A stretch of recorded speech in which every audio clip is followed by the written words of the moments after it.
There. Do you see it? Look. Do you see it?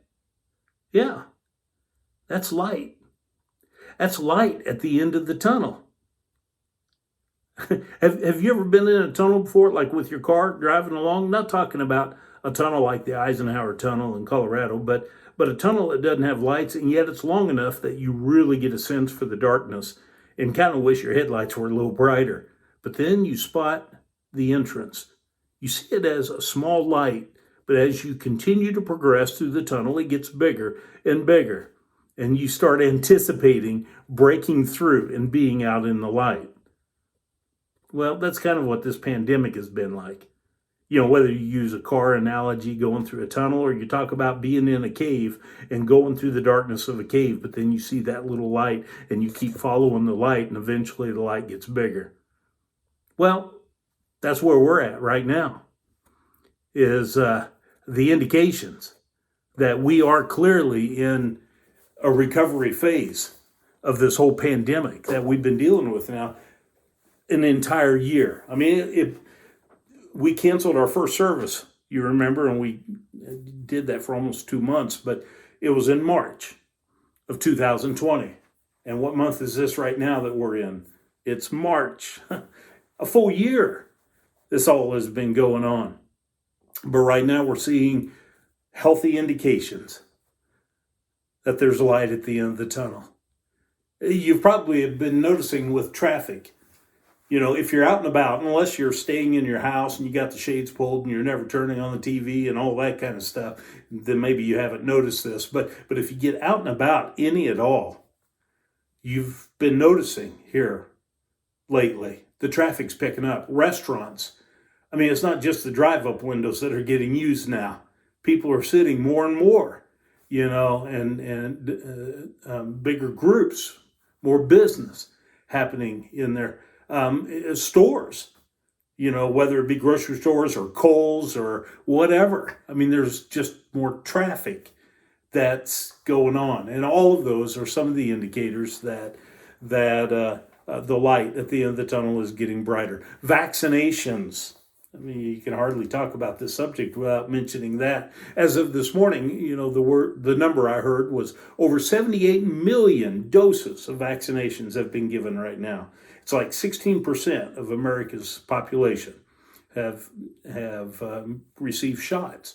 Some of you that are listening to me right now, you're among those that have been on the receiving end of a vaccination. Some of you maybe only got the first dose. You're still waiting on the second one. Then there's others of you like me that, you know what, you haven't had that yet. But yet it's happening. 3 different companies providing vaccinations right now. So things are trending in a good direction. The light at the end of the tunnel is getting brighter.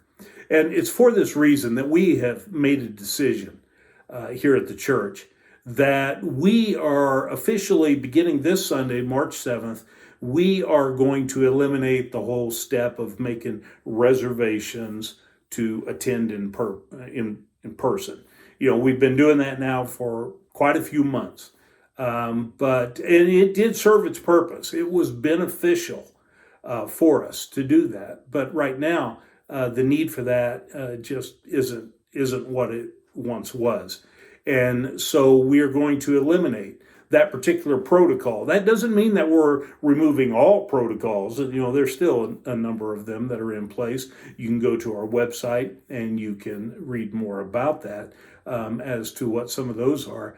But this particular step of making a reservation in order to come and participate in Sunday morning worship, you know, we're stopping that officially, effectively right now. Okay. So and the thing that I do want to mention when we're talking about the subject of protocols, I know there's a school of thought that it's unnecessary. You know, why are we doing this?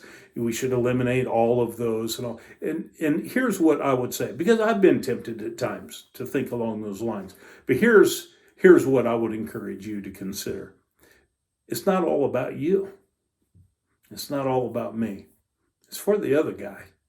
We don't just do this stuff for ourselves. We do it for others. a number of other people, they're still nervous, uncomfortable, and, uncertain. And we want them to be more comfortable.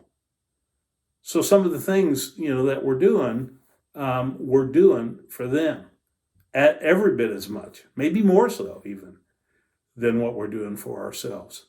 So I just want you to chew on that a little bit.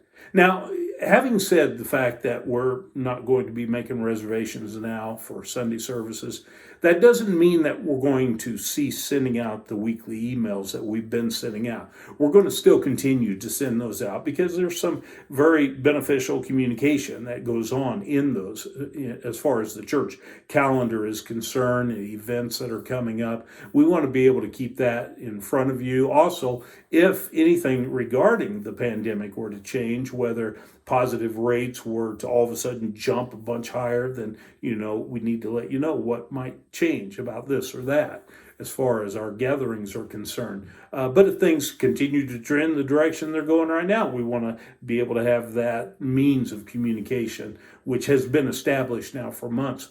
So we're going to continue to be sending out the weekly emails. Okay, so you'll still be getting those midweek every week, like what you have been.